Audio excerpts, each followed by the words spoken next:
Mami?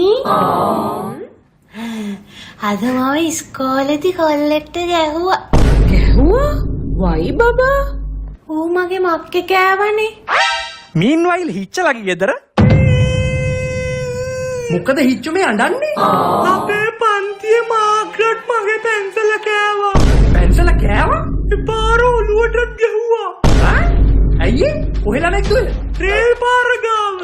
වරෙන් යන්න. කොහෙද කො මගේ කාට ගහන්නේ? කිසි කමකට නැති එවුන්. කොහෙද කො මගේ කොල්ලට ගහන්නේ?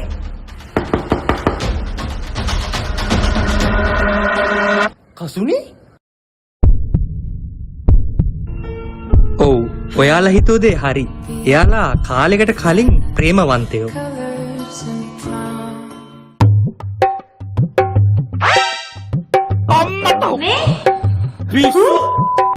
අපේ පියතුමා දැන් ඔයාගේ මව්තුමියට හොඳට බනින වෙන්දි. අනේ මේ අපේ පියතුමා හරි සැරයි. අපේ අම්මිත් සරයි. ඔයා නම් පොඩ්ඩක්වත් වෙනස් වෙලා නැහැ. ඔයාගෙත් කිසි වෙනසක් වෙලා නැහැ. පුතත් දඩබ්බර ඇති තාත්තා වගේමනේ. ආපෝ මු කිසි වැඩක් කරන්නේ නැහැ. තව මාස කීයද O levels වලට? අර IM එකේ මාස 6න් O level ක්ලාස් එකට දාපු ඉඳන් මම බයක් නැතුව ඉන්නවා. මස් කෑල්ලක් දා. ඒක හොඳයිද? ඒක නියමයි. අනික තියෙන්නේ හැමදාම රැට ඔන්ලයින් නේ. ඇහුන්නේ. මට කිසි කරදරයක්වත් නැහැ. මම ඔයාලට නම්බර් එක දෙන්නම්. ඔයා කෝල් කරලා බලන්න. මීන්වයිල් පොඩි උන් දෙන්න ඔයා නම් නියම එළදෙන. මම එළදෙන නම් ඔයා වස්ස. ඔයා දන්නවද කඩෙන් පිටර දෙtti මොකටද පිටුරු දාලා දෙන්නේ කියලා? මොකටද? ඔයාට කන්න.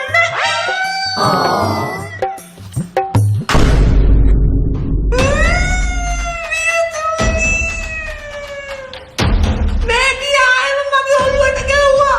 දුව ඇයි ඒ? මෙයා මට එළදෙනලු. හිච්චා ඉතින් මේකි මගේ පැන්සල කෑවනේ. කල්පනාවෙන් තමන්ගේ දේවල් පැන්සල් පෙට්ටිය දාලා තියාගන්න ඔය මුකුත් වෙන්නේ නෑනේ. පැන්සල් පෙට්ටිය දීලා තියෙන්නේ ඒකටනේ.